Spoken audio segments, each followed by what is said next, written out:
Hi there, this is Prague Talk, a podcast from Radio Prague International. My name is Ian Willoughby. This time out, my guest is film director Marie Dvořáková.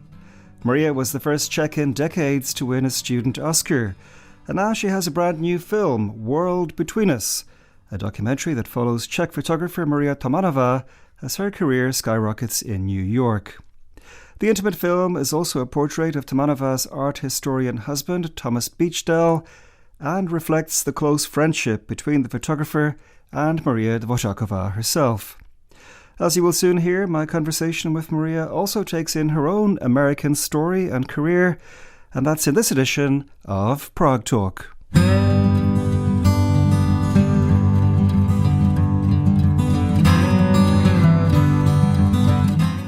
What was the starting point for World Between Us? The starting point was back in 2018. Actually, it was right after a year after I won the student Oscar. And I was having a lot of meetings, flying to LA a lot and developing another project. Unfortunately, the project just didn't go through. And I was a bit depressed that I had to go through so many meetings. And then I met Marie Tomanová, who was an interesting, lovely character, lovely lady, lovely young woman. And I realized that if I just borrow a camera from friends and a microphone, I can just start filming a portrait of her.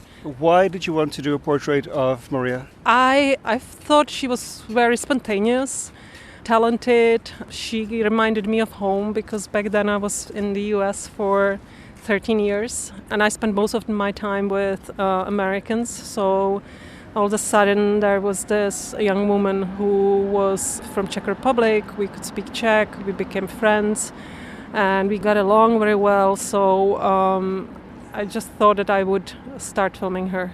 But also because I guess you could imagine with her career as it was beginning to take off that it could be a good story to follow a young Czech woman trying to make it in the world of photography in New York. Yeah, that was another reason. It was the change between of an artist who's unknown and whose career is slowly starting to take off. So there was this moment, but obviously the film is not just about somebody's career because there are thousands of people who have careers who came from abroad and start new life in New York City. I think the home and the connections to home, which obviously I was missing home a lot at the time and she was as well, and then also because she was traveling back to Czech Republic after 8 years that she was in the United States. She didn't have the right papers, so she was basically undocumented in the United States, couldn't go home for 8 years. And all of a sudden she got the papers, she got her travel document and she could return back home, and I very much got interested into that part of her story.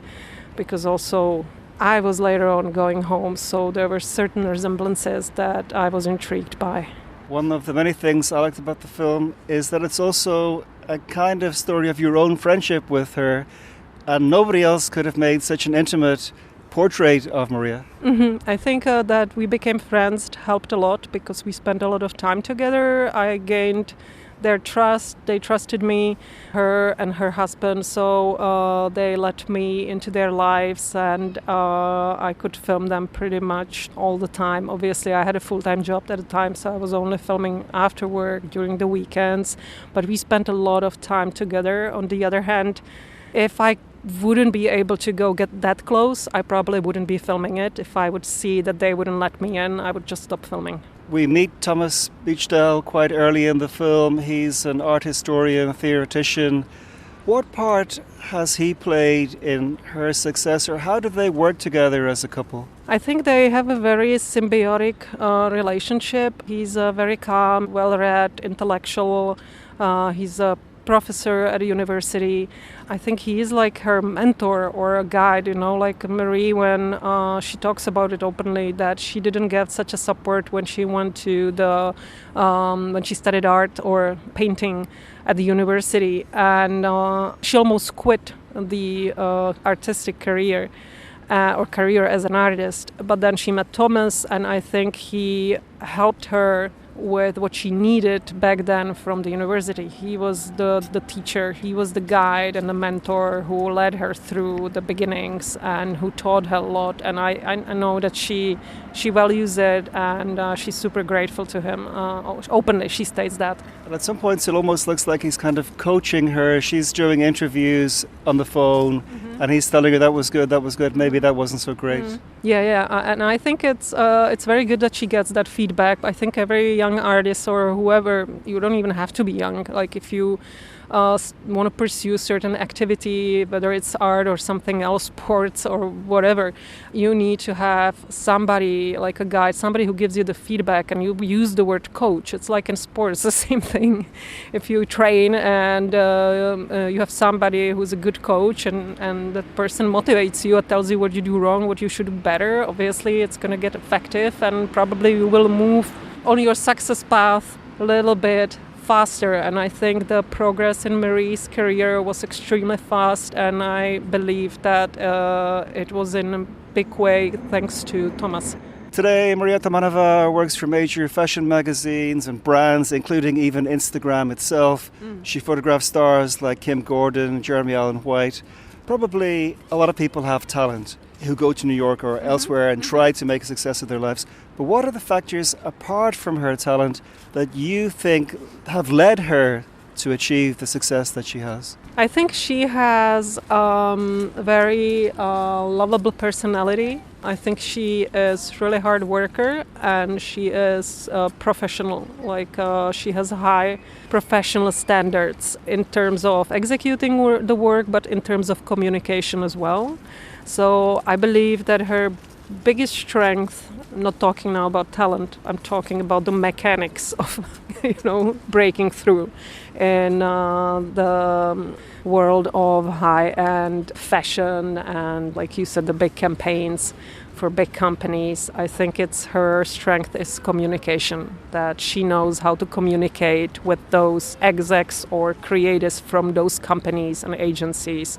She has a wonderful skill of communication, which is, I think, integral part of success pretty much for everyone who ever succeeded in creative arts. She also has a talent, I think, for what we call talking the talk, because she's a great interviewee. She really knows what to say.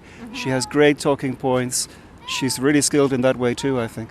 Yeah, I'm sure she is, and I'm sure she thinks about what she's gonna say. She's prepared, and that's also the, I think, big part of being ready, getting prepared, doing your homework. That's all Marie as well. Another question I had was to do with the subject matter of her photography. She became known for taking photographs of quite striking young people, many of whom were maybe not identifiably one gender or the other, or any kind of gender immediately. And obviously today, gender, identity, they're major issues. If she kind of hit on a great subject, if she kind of captured the zeitgeist in a sense by going into that area of photography? I believe that partly it could be, but obviously it's not the only thing, because, in 5-10 years things may be different. And I believe that her focus on the photographs that you just described definitely brought her a huge audience. As you know, Marie is extremely popular amongst young people because they connect, they relate. There's a beautiful scene in our movie where Ryan McGinley, who wrote the introduction to her book Young American, he describes it very precisely, that in Marie's world people can simply be. It's a lovely description. So she shines this energy.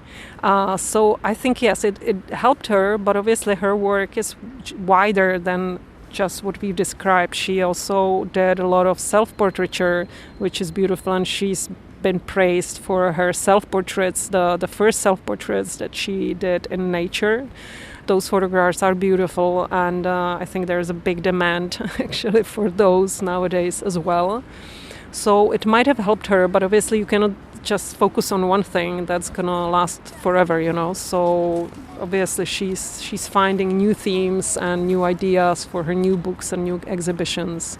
Why is the film called World Between Us? The title of the movie is inspired actually by one of the past exhibitions that Marie did in 2021 when she was visiting her home in the Czech Republic. And I loved that title, and I thought that it would be great if we could use it for the movie as well, because as you know, when you've seen the film, the movie is not just about a portrait of Marie. It's a portrait of one great relationship and one great artistic partnership between Marie Tomanová, the photographer, and her husband, art historian Thomas Beachdel. So it's the world between them, but as well, it is the world between her and the subjects that she photographs, and a little bit also the world between the three of us, because we spent 5 years together when I was filming them, and I was, part of their household and lives. So there was certain dynamic between us as well, and I believe that you can see it in the film as well. Absolutely. I also wanted to ask you about the style and the look of the film. It's very fresh looking, kind of bright. And I was wondering if you were kind of aiming to reflect her style with the film. Is that possible? I was with the camera since we were friends, and there was a really nice energy between us. I was trying to get as close to her as possible, and I was kind of trying to see how far I can go with the camera. So in the movie you can see there are a lot of extreme close-ups when I'm really close to her face, like basically with the camera in her face. She got so much used to me. They said they even didn't know that I'm there. So I was trying to find the closest distance to her. I wanted the audience to almost feel like they can touch her, and I wanted the audience to feel like that they are in my shoes, like that they are the friend that I was when I was filming them. So that was my main purpose. And yes, she also goes close to her subjects when she takes photographs, but definitely that wasn't just the only reason why I was filming her from this close proximity. And then obviously, since we were in New York, everything was more dense. That's how I sort of pictured it. I wanted to be more claustrophobic in the New York City, among the high buildings and skyscrapers. And then when we are in the Czech Republic, in her hometown, where you have the beautiful vineyards and countrysides, I opened it up and I sort of backed up, and the shots are wider and from a further distance. So the logic was to distinguish between the world of New York City and between the world of Czech Republic. Towards the end of the film, we see that they have moved into a quite amazing-looking new apartment in Manhattan, which to me, it almost kind of signals that she has achieved the American dream. She was the au pair, undocumented, and now she's going places and really succeeding. Did that feel like a good place to kind of wrap up? Because you've already been filming for 5 years? Mm-hmm. That was all interesting question. This is an interesting question because I always had it in my mind the first, second, third, fourth year of filming. I was like, when am I going to stop? It's like, I have no idea when to stop. And then I realized I have to find, that right moment. And yes, this was actually super helpful. That move to a new place, but also not just the moving, the physical moving to another place, but also that she moved as an artist. She moved in her career forward. It was a big move. Her life changed significantly, and visually she changed as well a bit. She was still the same Marie, but in a different environment. She just moved on, and all of the things that were happening kind of helped me to find the ending for the film. But yet again, the strong theme in our movie is the theme of home and searching for roots and meaning of home, and that's why I've decided to basically end the movie with the scene where she and her husband are in the Czech Republic and she's visiting her home and her family house and her family. If we could speak about you for a few minutes, tell us about your American story. What year did you move there? What brought you there? I moved there in 2005. I went to study film directing and film production at NYU, the School of the Arts. I did my master's there. I got a scholarship. And then throughout the studies, I did one film exercise. I won the Directors Guild of America award, and then I got offers by various production companies, and I picked one, and I started working as a creative director in an animation studio in Manhattan, and I stayed in New York.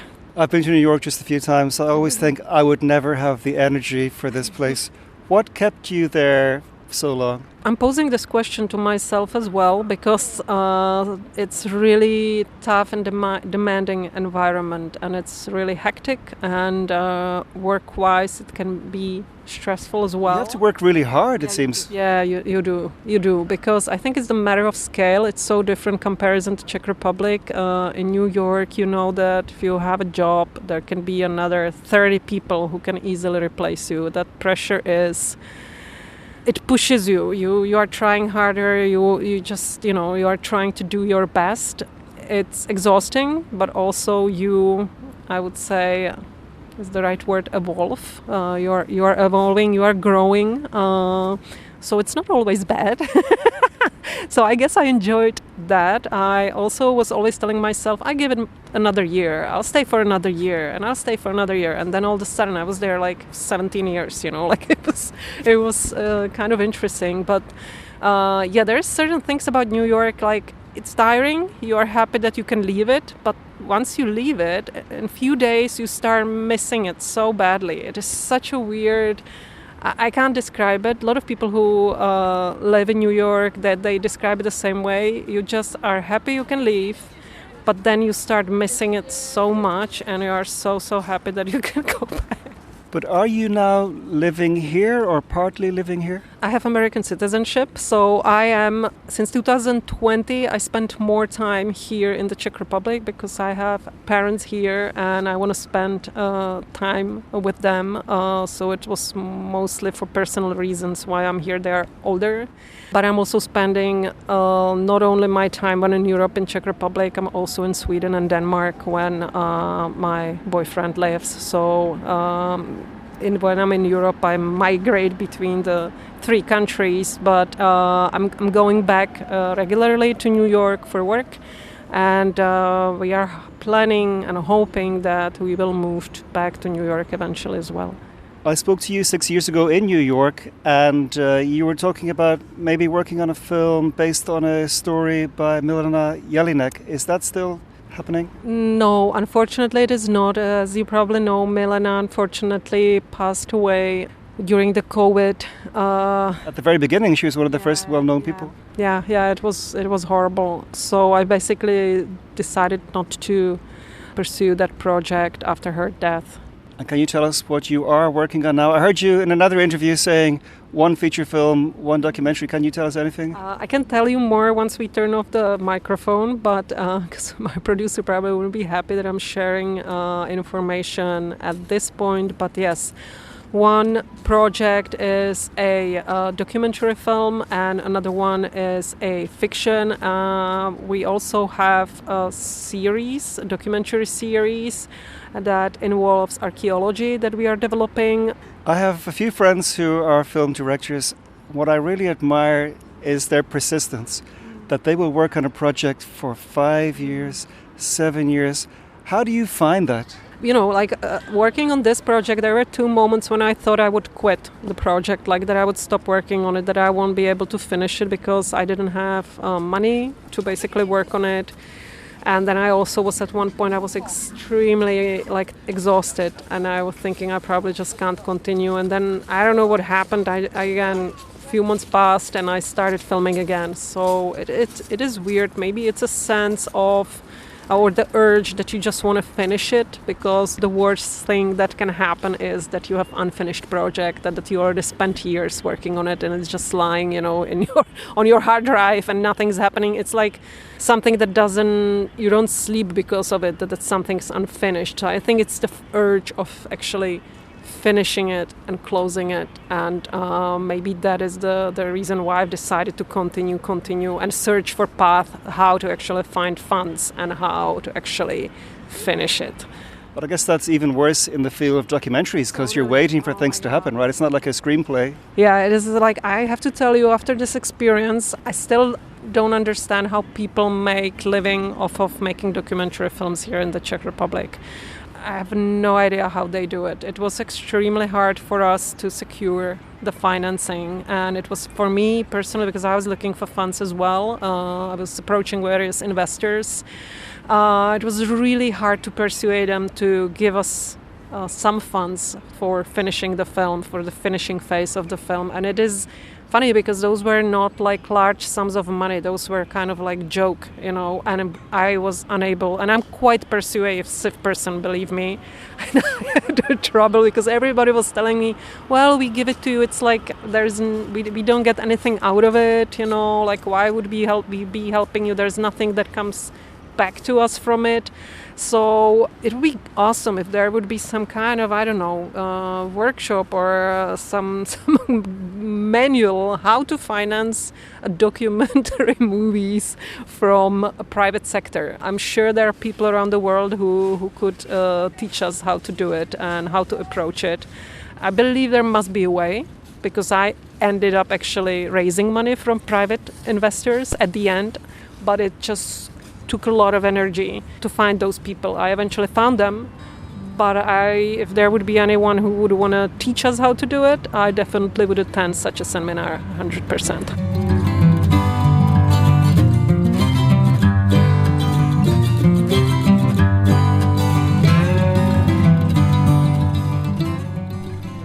Many thanks indeed to Marie Dvořáková, and the best of luck to her with her future projects.